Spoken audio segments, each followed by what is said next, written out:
Lutar contra preconceitos é uma obrigação de toda a sociedade. Felizmente, em diversas áreas, esse esforço tem garantido avanços importantes. Parece ser o caso, por exemplo, da forma como a sociedade enxerga e trata pessoas com alguns transtornos no seu desenvolvimento neurológico, no seu desenvolvimento mental. Esses indivíduos já foram estigmatizados, tratados com extremo desrespeito. A situação parece estar mudando, mas será que estamos avançando mesmo? O que ainda precisamos aprender? Hoje vamos falar especificamente sobre o autismo. E, com prazer, o Sua Saúde recebe hoje a médica psiquiatra da infância e da adolescência, doutora Maria Cristina Marcondes Brincas. Doutora Cristina, obrigado pela tua presença. Eu que agradeço. Prazer, satisfação estar aqui contigo. É, vamos começar definindo, né? O que é o transtorno do espectro do autismo? Muito bem, o transtorno do espectro do autismo é uma condição que se manifesta nos primeiros anos de vida e ela permanece ao longo de todo o ciclo de desenvolvimento. E as pessoas que apresentam essa condição podem ter dificuldades nas áreas cognitivas, emocionais e comportamentais. E qual a incidência, do autismo na nossa população? Está aumentando? É, sim, a resposta é sim. A gente tem o último dado do CDC, que é um dado americano, né, para crianças na faixa etária de 8 anos, 1 para 44. Mas ainda a gente tem os dados de outros países, uma prevalência de 1%, né? A gente não tem dados nacionais, mas tem o censo, o último censo, investigou isso. A gente ainda não tem acesso ao que vem aí, mas parece ser muito próxima no mundo inteiro, tá? Não tem grande diferença. A diferença é de que tem alguns países que estão mais estruturados, mais organizados e tem mais diagnóstico. Então, essa questão está aumentando, sim, bastante. E tu pode me perguntar por quê, né? A próxima pergunta, né? Tipo, por que está aumentando? E se for isso, assim, se tem como prevenir, né? Se você fizer uma busca no qualquer ferramenta, PubMed, essas que a gente usa de pesquisa médica, coloca só a palavra autismo. Se você vai ver o número de artigos que você vai encontrar nos últimos 10 anos. É um absurdo, assim, o que desenvolveu essa área. Na parte de diagnóstico, na parte de tratamento. Então, essa informação circulando, muitas coisas acontecendo, mídia, pessoas que têm essa condição se organizando, e aí a identificação vem mais rápido, e aí o acesso ao tratamento também. Muito embora a gente saiba que, em termos de saúde mental, no mundo afora, o que a gente tem? Muito mais necessidade do que atendimento. Então, às vezes, tem essa fala, essa preocupação, muito diagnóstico e tal. O que a gente tem, na verdade, é muito mais necessidade de atendimento do que pessoas atendidas. Mas sim, a prevalência aumenta, sim. E, na verdade, a gente tem, então, esse aumento diagnóstico, mas existem várias pessoas que são classificadas como portadores de transtorno do espectro do autismo, mas que têm sintomas bem diferentes, né? Os espectros da doença, por isso que fala espectro pelo jeito, né? Porque tem pessoas distintas aí, com bem diferentes uma da outra que estão assim no mesma doença. É, e alguns, por exemplo, que são de convívio mais difícil, mais limitados, e outros que é mais sutil a diferença. Como que é isso? É, isso não foi sempre assim, essa maneira de olhar. Isso veio mais oficialmente desde o DSM-5, 2013, essa ideia de contínuo, né, de espectro. Antes a gente classificava isso de uma maneira separada, e, assim, muito resumidamente, colocar todas essas pessoas num espectro colocou algumas vantagens. Por exemplo, facilita o acesso a intervenções. Por outro lado, a variabilidade é absurda clinicamente. Então, você tem alguém com, como a gente chama, nível de suporte 3, que são as pessoas que têm mais dependência para as atividades básicas do dia a dia, pessoas que mal conseguem desenvolver fala, num lado, que tem o mesmo nome de transtorno de diagnóstico de alguém com nível de suporte 1, que pode ser simplesmente uma pessoa que é menos flexível e tem menos habilidade social, ou seja, alguém que funciona como a gente aqui. Uhum. Então, assim, para essa pessoa do nível de suporte 1, entender que é a mesma coisa, mas não é a mesma coisa, é muito complicado mesmo, é difícil. Então, nem uma classificação perfeita, né? Muita coisa que a gente ainda precisa entender, mudar. E quando a gente fala que aumentou a incidência, aumentou porque a gente colocou no mesmo grupo essas pessoas que antes talvez não estavam diagnosticadas como autistas, porque é um distúrbio mais leve, ou também o número de autistas no espectro mais grave também aumentou. Tem algumas pesquisas que mostram que boa parte desse aumento ele inclui, ele está dentro de pessoas com nível cognitivo mais elevado e sintomas mais leves mesmo. E essa é uma doença que é 100% genética ou ela depende de alguma exposição ambiental? Tem as duas coisas, mas tudo leva a crer que assim, ó, perto de 97% genética, embora nem sempre hereditária. Tem muita mutação de novo, mas é importante que se entenda que ligada a isso e algumas questões ambientais intraútero, a gente tem idade avançada dos pais, a gente tem prematuridade como fator de risco também. Então, isso também entra, né? Mas tem muita coisa sendo descoberta recentemente. Então, alguns fatores de risco. E tu dissesse, então, que 97% é de causa genética, mas nem sempre genética hereditária. Muitas vezes são... Mas a hereditária conta. Então, Conta na também. família, Conta tendo também. caso, vai ter mais. Sim, conta também. E como que é feito o diagnóstico? A gente tem muitas pesquisas para marcadores biológicos, mas esses marcadores ainda não são o que norteiam o diagnóstico. O diagnóstico é clínico. É muito difícil, né, para uma pessoa, para um pai, mamãe receber um diagnóstico clínico. A área da psiquiatria tem muito isso, e é muito difícil. Então, como é que a gente faz? Muitas entrevistas detalhadamente sobre o desenvolvimento dessa pessoa, que ela pode chegar com 2 anos, 3 anos, ou pode chegar com 19. Então, você, 40.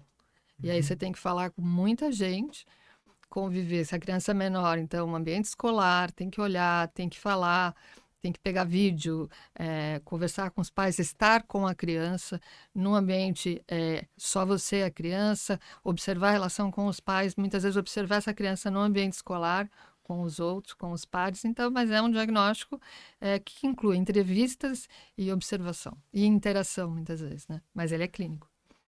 E com qual idade que se costuma se fazer o diagnóstico? Na verdade, assim, provavelmente quanto antes se faz melhor, né? Então, Como que os pais devem ficar? Quais os sintomas que devem levar o pai a suspeitar de autismo? No momento da suspeição, para onde levar? Como abordar isso? E qual a idade assim, que traz menos prejuízo? tá. A partir de 1 ano e meio já é possível fazer esse diagnóstico. Só que, quanto mais perto dos 3 anos, mais claro vai ficando.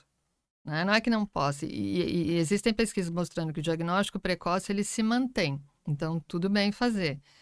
Se o médico está em dúvida, ele pode dizer que essa criança tem risco e precisa de atenção para isso também. Aí, se essa criança vai receber tratamento, isso aí é outro problema. Envolve outras questões. Mas então tá. Se essa criança recebeu um diagnóstico cedo, ou se ela recebeu uma intervenção que a gente chama de intervenção precoce, isso no Brasil a gente considera principalmente até os 3 anos, ou pode ser um pouco mais, pode ser estendido até os 5, as chances dela adquirir habilidades são muito maiores nesse período, por causa da plasticidade neuronal. As coisas que a gente aprende nessa idade, a gente aprende muito bem. Né? Então, tem uma diferença muito grande. Se você pensar que uma criança está com um atraso na comunicação, né? Uma dificuldade de desenvolvimento da fala, e de toda a comunicação, e se essa criança, aos 3 anos, aprende a falar, ou se essa criança não receber essa intervenção e aos 8, 9 ela não se comunica, ela tem muito mais chance de tentar equilibrar essa dificuldade com algum outro tipo de comportamento. E aí a gente entende que são os excessos comportamentais. E pode ser explosão, agressividade e muito sofrimento. Então, a melhor idade seria para começar a intervenção é do 0 aos 3. Do 0 aos 3 anos. Né? Só que, Uhum. no mundo inteiro, isso é um dado universal, já não tem muito no Brasil, mas tem alguma coisa em países latino-americanos, esse diagnóstico, apesar da suspeita dos pais começar com 1 ano e meio, ele geralmente é feito aos 5, 4, 5. Então, demora. Então, ainda existe esse gap entre... Que aí, assim, ó, não, meu filho, cá pra nós, já tinha que estar falando mesmo, né? Então, aí que cai a ficha, porque deve ter uma negação dos pais, né? Não quero que seja isso. Por que atrasa tanto? O que Tem uma acontece? negação dos pais, mas tem uma dificuldade dos profissionais também de fazer o diagnóstico. Porque esse diagnóstico para crianças tão pequenas, ele é muito complexo. Uhum. Você precisa ver muitas vezes a criança, você precisa olhar detalhadamente as características do desenvolvimento, né? Não é uma coisa simples, então também tem isso. E você dar um diagnóstico de transtorno do espectro do autismo, a gente vê que as pessoas ficam receosas mesmo.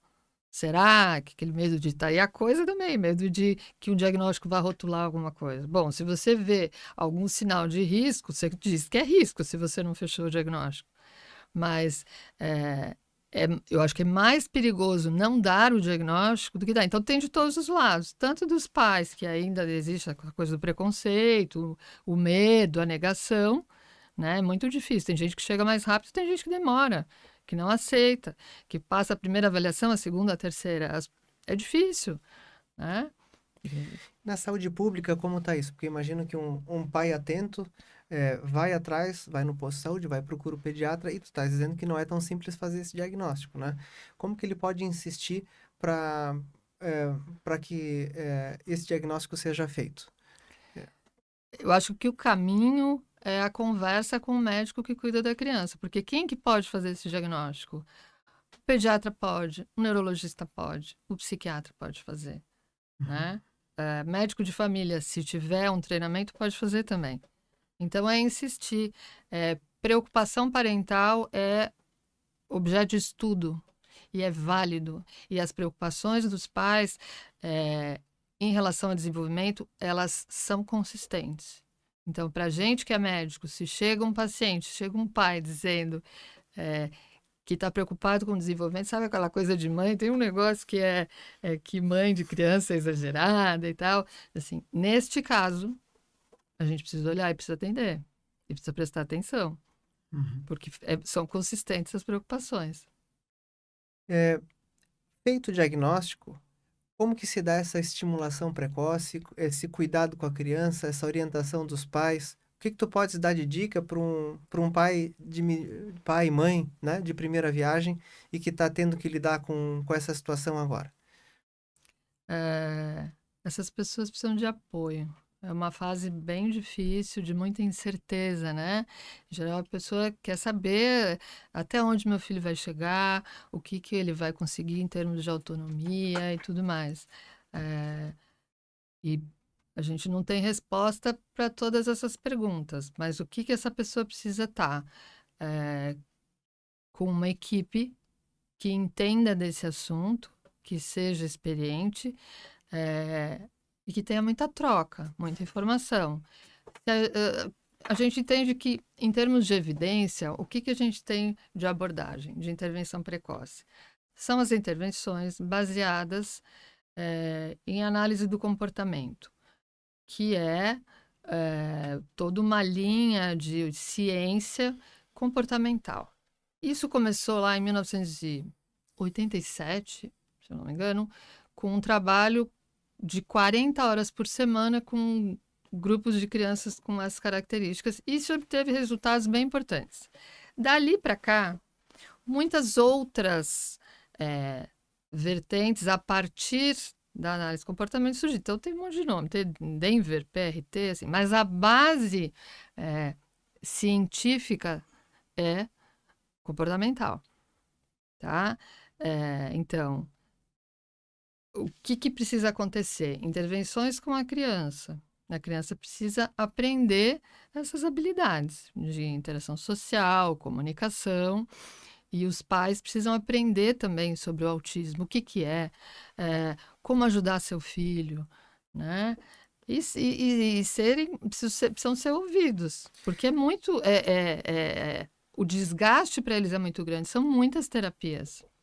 Você imagina, uma criança que tem uma prescrição de 20 até às vezes a 40 horas por semana. Né? Como é que um pai vai dar conta disso? Como é que a mãe vai dar conta disso? Isso é mais no início logo após o diagnóstico? Esse é o período mais importante de ter mais terapia? Depende. Uhum. Não é, a prescrição é individualizada, ela deve ser individualizada. Então, ela vai depender, o número de horas vai depender do quê? De uma avaliação comportamental que se faz, que vai avaliar que habilidades essa criança está precisando desenvolver. Então, é em cima disso que faz. Faz essa avaliação e a prescrição vem a seguir. E tem que considerar também se essa família suporta esse nível de intervenção, se isso condiz com os valores dessa família. Porque é um sistema só, né? Então, as coisas têm que andar bem. Essa criança foi para a escola. Uhum. Qual é o papel da escola no desenvolvimento dessas pessoas? As escolas estão mais preparadas para receber essas crianças? Como que a escola e os coleguinhas, né, têm que se preparar? Quais as dicas, assim, para um coleguinha de um autista ou para os professores de crianças autistas, né? Como eles devem abordar no trato com essas crianças? Olha, a escola é onde as crianças e adolescentes passam boa parte da vida, né? Então, é cenário de muita coisa. Eu vejo muitas tentativas, assim, de instituições, de buscar informação e de tentar achar os caminhos. Mas a gente ainda precisa avançar muito, tanto do ponto de vista de comportamento e relacionamento interpessoal, que é muito difícil, quanto em relação ao aprendizado mesmo. As questões as pessoas com autismo são mais concretas, são literais. E na escola a gente aprende abstração, né? Então, como é que vai chegar a ajustar esse ensino, essa prescrição? Do ponto de vista social, eu vejo hoje já muito mais informação. As crianças falam, tem um colega que tem autismo, estuda comigo, né? E eu já sei como é que ele se comporta. Acho que tem muito desafio na parte da pré-adolescência e da adolescência, que são fases com muitas transformações, com muita instabilidade por parte de todos, né? E não tem receita pronta. Eu acho que quanto mais aproximação tiver das equipes, de conversa, de informação, todo mundo ganha, né? Porque também não é fácil para o professor. Tem uma medicação que é normal ou que é para esse problema, ou a medicação é para alívio de sintomas da pessoa que tem esse problema? Um paciente com transtorno do espectro do autismo vai ter que características? Dificuldades de comunicação e interação social, né? E interesses restritivos e repetitivos e inflexibilidade e alterações de hipersensibilidade sensorial. Foi mais ou menos por aí. O que acontece? Como muitos outros transtornos dentro da área da psiquiatria, vamos dizer assim, é muito mais regra do que exceção as comorbidades acontecerem. Então, o que eu tenho? E aí, para transtorno de espectro do autismo, eu tenho comorbidades neurológicas, epilepsia, comorbidades clínicas, transtornos alimentares, questões intestinais, depressão, ansiedade, transtorno de déficit de atenção e hiperatividade. Então, assim, para o autismo, não tem remédio, não é isso. A gente não muda essas condições. E mesmo a criança que recebe a intervenção precoce não deixa de ter esse diagnóstico.